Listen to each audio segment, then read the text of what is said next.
The global financial crisis of 2008 caused a rise in suicide rates around the world, especially among men.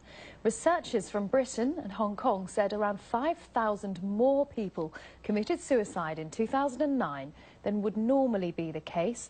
They said young men in Europe and middle-aged men in America were disproportionately hit by soaring unemployment.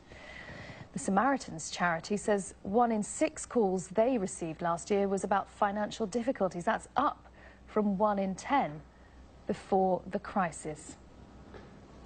Well, Simon Howells is from the suicide prevention charity CALM, and he joins me now from Liverpool in the north of England. And Simon Howells, thank you very much for talking to us. I just wondered if the calls for help your organisation is getting are reflecting the financial realities of the time.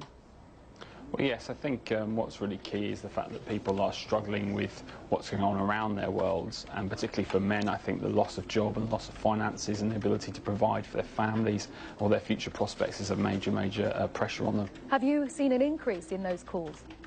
We certainly are getting more people who are calling about those sorts of issues, and especially in the UK around the changes to benefits and things that can really unsettle them within their communities and where they live.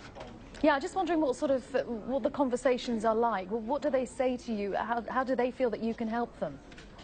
Well, firstly, I think it's really important to understand that from a man's point of view, often men aren't particularly verbal about what's going on in their minds. You know, we are kind of brought up with this idea that being silent is the best way of bottling it up and kind of taking it on the chin. So when a man does call a helpline or ask for help, they really are often quite in crisis, and they're trying to make sense of it and recognise that actually this isn't something they can solve on their own. That they